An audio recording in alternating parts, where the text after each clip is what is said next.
Hello students, today we are going to study the story Lajwanti by Rajendra Singh Bedi. Before beginning the story, let us recap that what we studied in the last class. We studied the story The Lost Leaf written by O. Henry. As you know, the story is set in Greenwich Village where two young artist girls lived.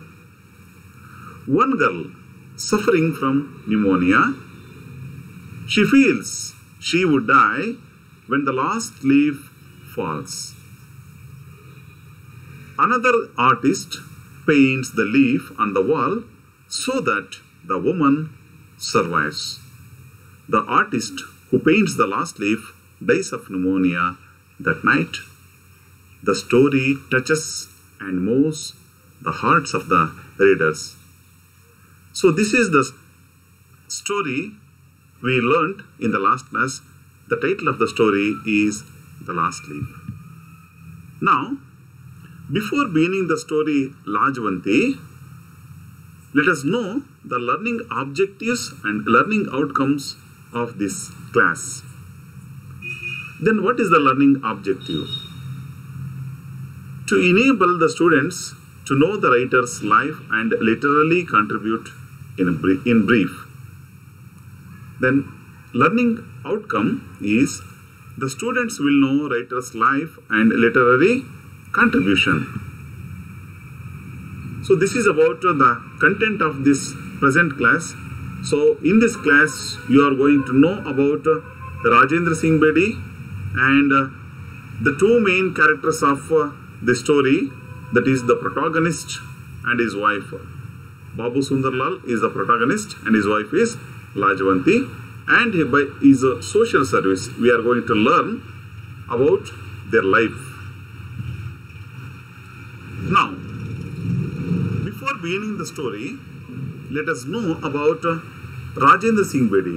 Rajendra Singh Bedi, 1920 his lifetime to 1984, was born in Lahore, one of the most reputed writers in Urdu.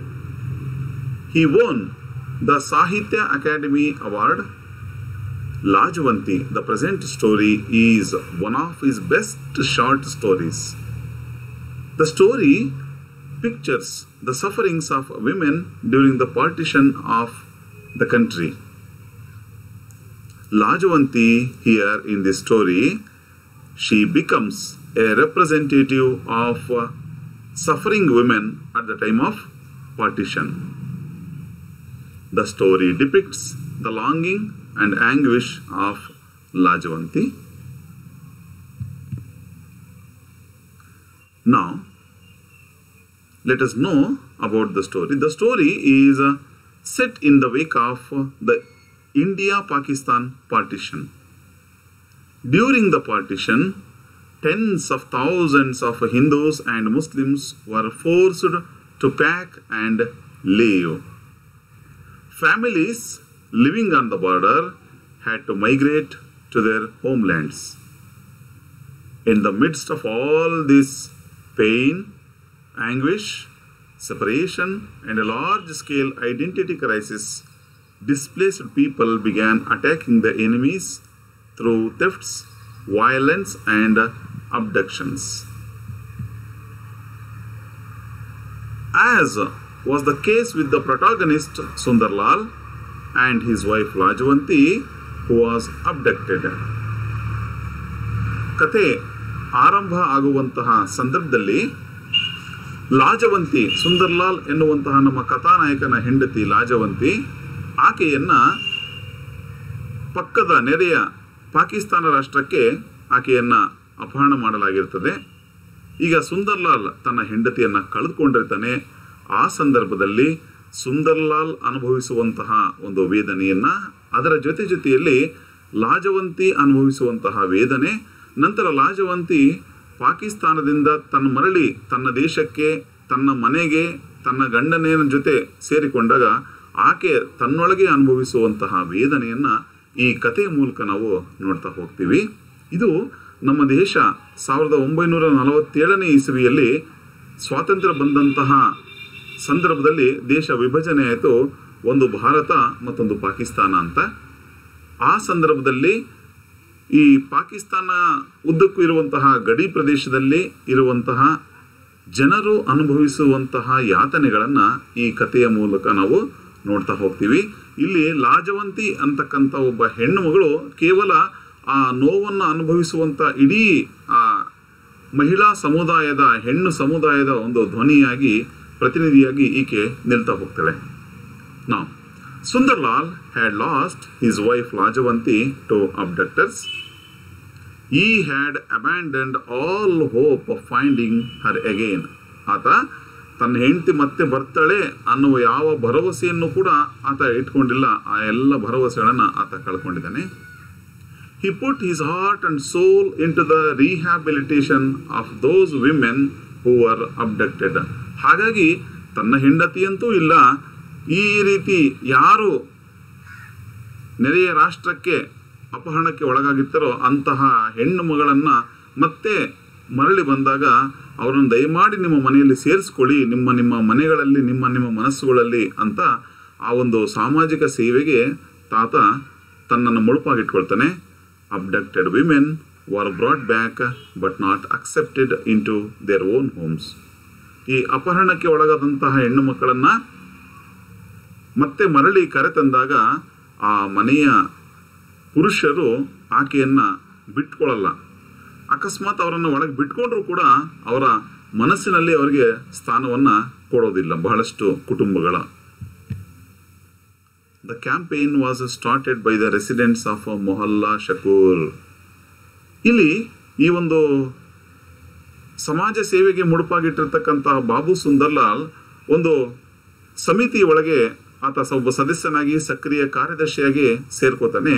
ಅದು ಆ ಮೊಹಲ್ಲಾ ಶಕೂರ್ ಅಂತಕ್ಕಂತಹ ಒಂದು ಮೊಹಲ್ಲಾದ ಪ್ರತಿನಿಧಿಯಾಗಿ, ಮೊಹಲ್ಲಾದ ಒಬ್ಬ ಸಕ್ರಿಯ ಸದಸ್ಯನಾಗಿ ಆ ಸಮಾಜ ಸೇವೆಗೆ ಮುಡುಪಾಗಿಡ್ತಾನೆ ತನ್ನಂತಾನು. They set up a rehabilitation of heart committee. ಅವರು ರಿಹ್ಯಾಬಿಲಿಟೇಷನ್ ಆಫ್ ಹಾರ್ಟ್ ಕಮಿಟಿ ಅಂತಕ್ಕಂತಹ ಒಂದು ಸಮಿತಿಯನ್ನು ರಚನೆ ಮಾಡ್ಕೋತಾರೆ. ಅಲ್ಲಿನ ಒಬ್ಬ ವಕೀಲರು ಆ ಸಮಿತಿಯ ಅಧ್ಯಕ್ಷರಾಗ್ತಾರೆ. A local lawyer was elected president.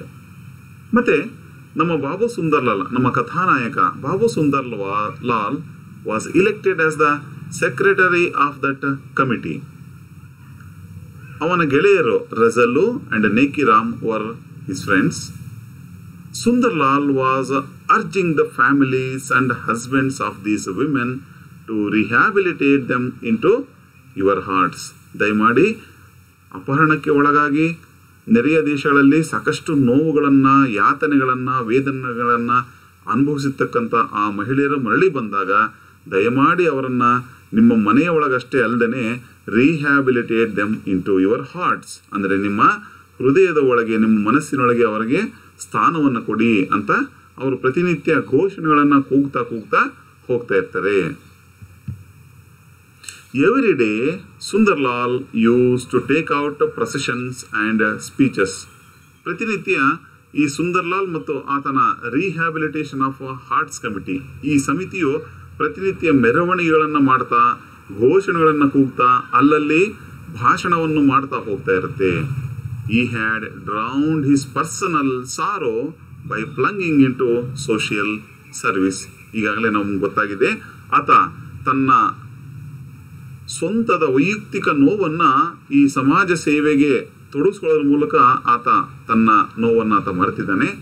He is supported by in his endeavor by many people. ಆತನ ಒಂದು ಹೋರಾಟದ ಆ ಒಂದು ಮನಸ್ಸಿಗೆ ಬಹಳಷ್ಟು ಜನಗಳ ಒಂದು ಬೆಂಬಲನೂ ಕೂಡ ಸಿಗ್ತಾ ಹೋಗುತ್ತೆ.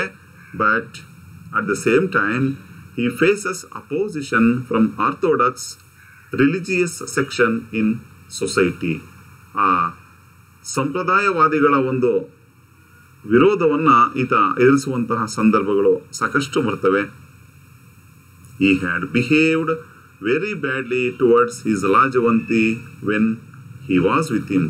ಹಾಗೆ ಒಂದು ಸಾರಿ ತನ್ನ ಲಾಜವಂತಿ ತನ್ನೊಡನೆ ಇದ್ದಾಗ, ತಾನು ಮದುವೆಯಾಗಿ ಬಂದ ಮೇಲೆ ತನ್ನೊಡನೆ ಇದ್ದಾಗ ಹೇಗಿತ್ತು ತನ್ನ ಜೀವನ ಅನ್ನೋದನ್ನು ಹಾಗೆ ಒಂದ್ಸರಿ ಮೆಲ್ಕು ಹಾಕೋತಾನೆ. ಗೊತ್ತಾಗುತ್ತೆ ಅವನಿಗೆ, ನನ್ನ ಜೊತೆ ನನ್ನ ಹೆಂಡತಿ ಇದ್ದಾಗ ಅವಳ ಜೊತೆ ನಾನು ಬಹಳ ಕೆಟ್ಟದಾಗಿ ವರ್ತಿಸಿದ್ದೆ. He had thrashed her at every pretext. ಆ ಸಂದರ್ಭದಲ್ಲಿ ಆ ಲಾಜವಂತಿಯನ್ನ ಪ್ರತಿ ವಿಷಯಕ್ಕೂ ಕೂಡ ಅವನು ಅವಳಿಗೆ ಹೊಡಿತಾ ಇರ್ತಾನೆ, ಅದೆಲ್ಲವನ್ನು ನೆನೆಸ್ಕೋತಾನೆ. He was irritated with everything she did, with the way she stood up or sat down, the way she cooked and the way she served his food. ಪ್ರತಿಯೊಂದು ವಿಚಾರಕ್ಕೂ ಸಹ ಅವಳ ಜೊತೆ ಅವನು ಜಗಳ ಕೀಳ್ತಾನೆ, ಬೇಸರಗೊಳ್ತಾನೆ, ಕಿರಿಕಿರಿ ಆಗ್ತಾನೆ. With the way she stood up, ಅವಳು ನಿಂತ್ಕೊಂಡ್ರೆ ಈಗ ನಿಂತ್ಕೊಳ್ಳೋದು ಅಂತ ಗಲಾಟೆ ಮಾಡೋದು. ಆರ್ ಸ್ಯಾಟ್ ಡೌನ್, ಕೂತ್ಕೊಂಡು ಸಹ ಕೂತ್ಕೊಳ್ಳೋದು ಹೀಗ ಅಂತ ಗಲಾಟೆ ಮಾಡೋದು.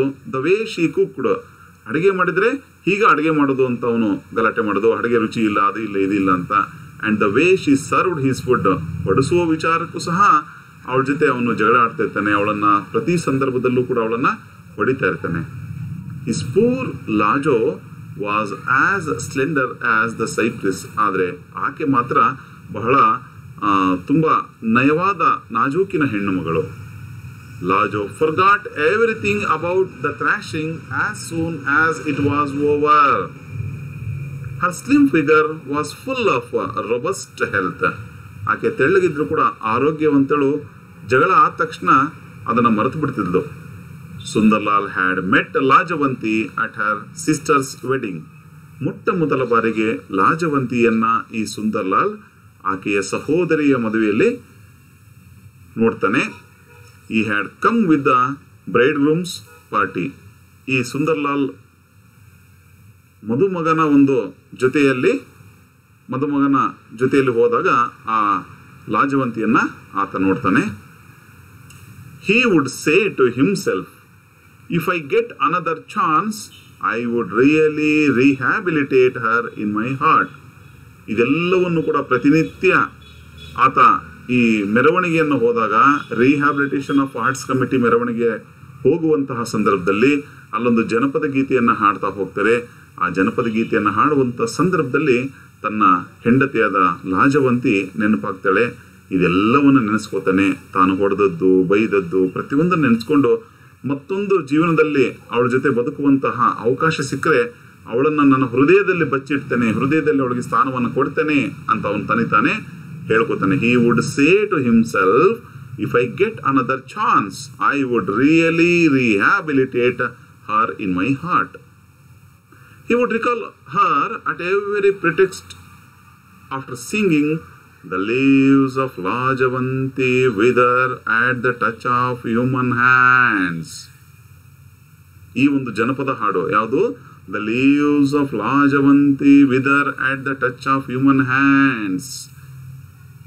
ಈ ಸಾಲುಗಳನ್ನು ಹಾಡಿದ ತಕ್ಷಣ ತನ್ನ ಹೆಂಡತಿ ನೆನಪಾಗ್ತಿದ್ಲು.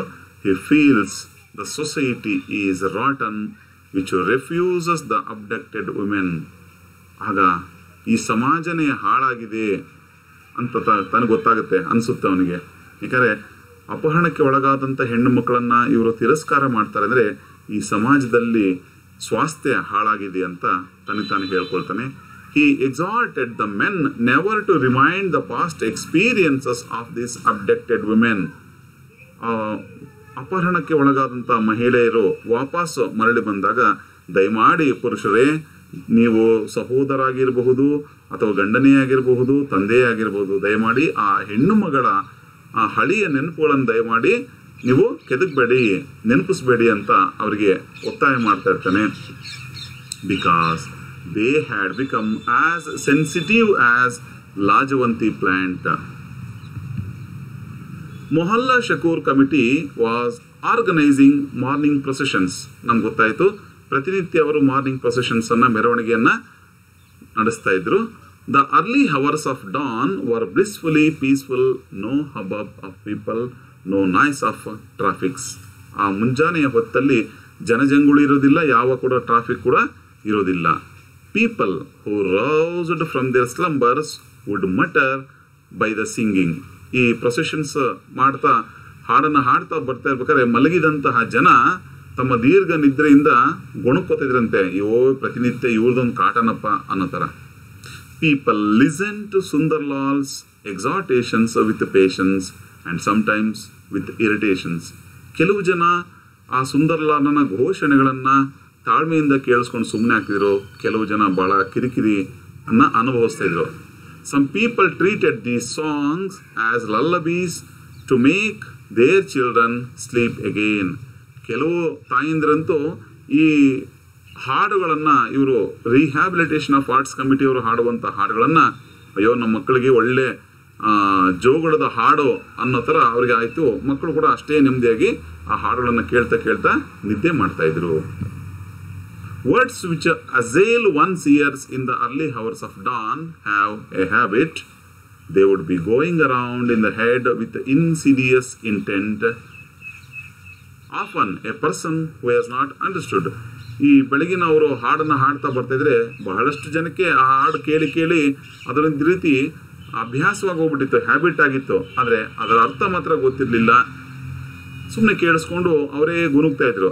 There meaning will find himself humming them while he is about his business. ಆದರೆ ಆ ಹಾಡುಗಳನ್ನು ಮತ್ತೆ ಯಾವಾಗಾರು ತಮ್ಮ ಕೆಲಸ ಮಾಡ್ತಾ ಮಾಡ್ತಾ ಹಾಡಬೇಕಾದ್ರೆ ಆಗ ಆ ಜನಕ್ಕೆ ಆ ಹಾಡಿನ ಅರ್ಥ ಆಗ್ತಾ ಇತ್ತಂತೆ. Such was the effect of the songs and slogans of the processions. Of course it would bring a psychological change in the mohalla people. ಇದು ಒಂದು ರೀತಿಯಲ್ಲಿ ಬದಲಾವಣೆಗೆ ಕಾರಣ ಆಯ್ತಂತೆ. ಒಂದು ಸೈಕಲಾಜಿಕಲ್ ಆಗಿ ಬದಲಾವಣೆಯನ್ನು ಕೊಡ್ತಾ ಹೋಯಿತು ಈ ಹಾಡುಗಳು ಮತ್ತು ಈ ಘೋಷಣೆಗಳು. ಇಷ್ಟಕ್ಕೆ ಇವತ್ತಿನ ಪಾಠವನ್ನು ನಾವು ನಿಲ್ಲಿಸೋಣ. ನಾವು there are 5 multiple choice questions. You can go through the questions. Answers are given. See, there are 5 questions altogether. So this is the text for reference. Okay. Thank you, student. So let us continue in the next class.